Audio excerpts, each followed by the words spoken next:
শাপলা প্রতীক নিয়ে এনসিপি ও নাগরিক ঐক্যের মধ্যে চলছে তীব্র প্রতিযোগিতা। প্রতীক বরাদ্দ নিয়ে নির্বাচন কমিশনের দপ্তরে সরব নাগরিক ঐক্যের প্রতিনিধি দল। দলটি দাবি জানিয়েছে, আগে আবেদন করায় শাপলা প্রতীক যেন তাদেরই বরাদ্দ দেওয়া হয়। এদিকে এই শাপলা প্রতীক নিয়ে আশাবাদী জাতীয় নাগরিক পার্টিও।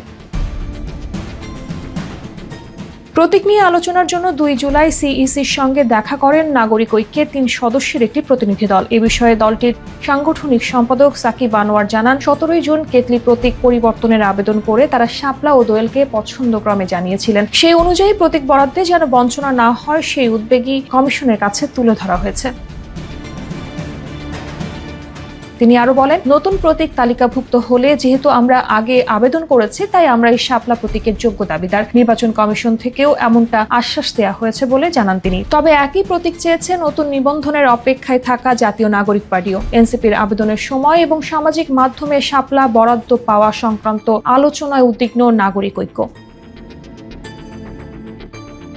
সিইসির সঙ্গে বৈঠকে নাগরিক ঐক্য স্পষ্ট করে জানায়, নতুন বাংলাদেশে আর সরকারি দলের সুযোগ সুবিধা বলে কিছু থাকবে না। এই নীতিতেই বিশ্বাসী তারা।